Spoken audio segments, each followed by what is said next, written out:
സമ്പത്തിന് അടിമയായിട്ട് ജീവിക്കുന്നതല്ല, അവർ ദൈവത്തെ സ്വന്തമാക്കാനുള്ള ദാഹം കൊണ്ട് ഈ സാമ്പത്തിക മേഖലയ്ക്ക് അപ്പുറമായിട്ട് ദൈവത്തെ സ്വന്തമാക്കി, എല്ലാം ഉപേക്ഷിച്ചു. അവരുടെ സമ്പത്ത് ദൈവത്തിന് വേണ്ടി മാറ്റിവെച്ചു, ദൈവത്തിന് വേണ്ടി സമർപ്പിച്ചു, ദൈവിക കാര്യങ്ങൾക്ക് വേണ്ടി മാറ്റിവെച്ചു. അവരുടെ ജീവിതത്തിൽ ഏറ്റവും വലിയ സമ്പത്തായിട്ട് ദൈവത്തെ സ്വീകരിച്ചു. ദൈവത്തെ സമ്പത്തായിട്ട് സ്വീകരിച്ചത് കൊണ്ട് തങ്ങളുടെ സമ്പത്ത് ദൈവിക കാര്യങ്ങൾക്ക് വേണ്ടി മാറ്റിവെച്ചു.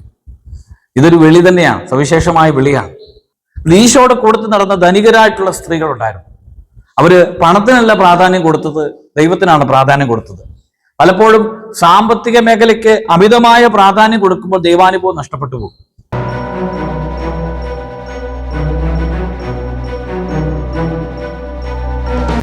ഈശോ മിശിഹായിൽ എത്ര സ്നേഹം നിറഞ്ഞവരെ, ദൈവത്തിന്റെ കൂടെ നടക്കാൻ വിളിക്കപ്പെട്ട ആളാണ് നീ. ഈശോയുടെ കൂടെ നടക്കുക, ദൈവത്തോട് ചേർന്ന് ജീവിക്കാനായിട്ട് വിളിക്കപ്പെട്ടവരാണ്. ലൂക്കായുടെ സുവിശേഷം 8-ാമത്തെ അധ്യായം 1 മുതലുള്ള തിരുവചനങ്ങളിൽ ദൈവരാജ്യത്തിന്റെ സുവിശേഷം അറിയിച്ചുകൊണ്ട് ഈശോ നടന്നു പോകുമ്പോൾ എഴുതി വെച്ചിരിക്കുന്നത്, 12 പേരും അവനോട് കൂടെ ഉണ്ടായിരുന്നു. അശുദ്ധാത്മാക്കളിൽ നിന്നും മറ്റു വ്യാധികളിൽ നിന്നും വിമുക്തമാക്കപ്പെട്ട ചില സ്ത്രീകളും 7 ദുഷ്ടാത്മാക്കൾ വിട്ടുപോയവളുമായ മഗ്ദലന എന്ന് വിളിക്കപ്പെടുന്നവളുമായ മറിയവും ഹെറോദേസിന്റെ കാര്യസ്ഥയായ കൂസായുടെ ഭാര്യ യോവാനെയും സൂസന്നെയും തങ്ങളുടെ സമ്പത്ത് കൊണ്ട് അവരെ ശുശ്രൂഷിച്ചിരുന്ന മറ്റു സ്ത്രീകളും. ഈശോയുടെ കൂടത്ത് നടന്ന 40 ഒരു നല്ല വിഭാഗത്തോളം സ്ത്രീകളാണ്. ഒരന്തരീക്ഷം തന്നെ, പുരുഷ മേധാവിത്വം നിലനിൽക്കുന്ന അന്തരീക്ഷത്തില് കർത്താവിന്റെ കൂടെ നടന്ന സ്ത്രീകളെ കുറിച്ച് പറയുന്നുണ്ട്. അവര് അന്നത്തെ അന്തരീക്ഷത്തിൽ അവർക്ക് മനുഷ്യര് വില കൽപ്പിക്കാത്ത നാടുകളിൽ കർത്താവ് അവർക്ക് വില കൊടുത്തു എന്നതിന്റെ അടയാളമാണ് ദൈവം ആ സ്ത്രീകളെ തന്റെ കൂടത്ത് നിർത്തിയിരുന്നു. തന്റെ കൂടത്ത് നിൽക്കുന്ന സ്ത്രീകള്, അല്ലെങ്കിൽ വീണ്ടും പറയുന്ന പുരുഷ മേധാവിത്വത്തിന്റെ അന്തരീക്ഷത്തില് സ്ത്രീകളുടെ അവർക്ക് ദൈവം പ്രത്യേകമായിട്ട് വില കൊടുത്തു. മനുഷ്യർക്ക് വില നൽകുന്നവനാണ്. പലപ്പോഴും ഒക്കെ വില നഷ്ടപ്പെട്ടു പോകുന്ന പലരുടെയും വിലയൊക്കെ ഇടിച്ചു കളയുന്ന ഒരു അന്തരീക്ഷത്തില് ദൈവം കാണിച്ചിരുന്നത് അന്നത്തെ സമൂഹത്തിന് വിലയില്ലാത്തവരെ പോലും കൂടത്തിൽ നടത്തി. പുരുഷ മേധാവിത്വത്തിന്റെ അന്തരീക്ഷത്തില് സ്ത്രീകളെ എൻ്റെ കൂടത്തില് സുവിശേഷ പ്രഘോഷണത്തിന്റെ ഭാഗമായിട്ട് മാറ്റി.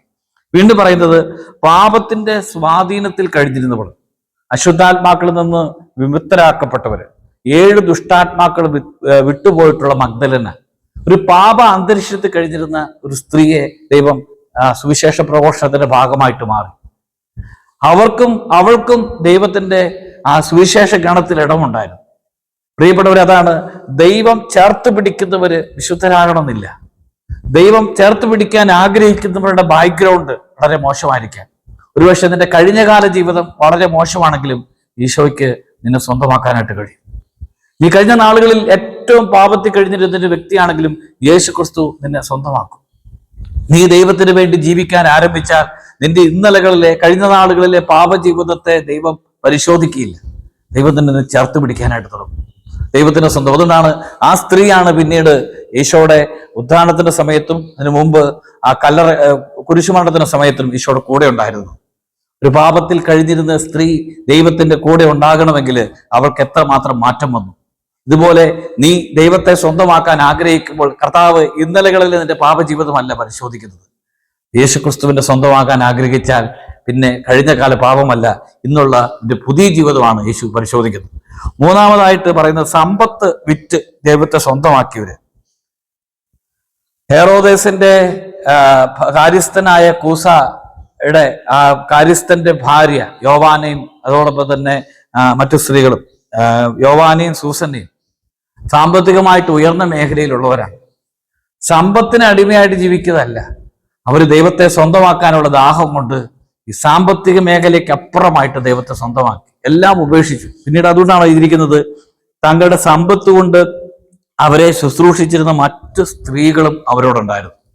അവരുടെ സമ്പത്ത് ദൈവത്തിന് വേണ്ടി മാറ്റിവെച്ചു, ദൈവത്തിന് വേണ്ടി സമർപ്പിച്ചു, ദൈവിക കാര്യങ്ങൾക്ക് വേണ്ടി മാറ്റിവെച്ചു. അവരുടെ ജീവിതത്തിൽ ഏറ്റവും വലിയ സമ്പത്തായിട്ട് ദൈവത്തെ സ്വീകരിച്ചു. ദൈവത്തെ സമ്പത്തായിട്ട് സ്വീകരിച്ചത് കൊണ്ട് തങ്ങളുടെ സമ്പത്ത് ദൈവിക കാര്യങ്ങൾക്ക് വേണ്ടി മാറ്റിവെച്ചു. ഇതൊരു വിളി തന്നെയാണ്, സവിശേഷമായ വിളിയാണ്.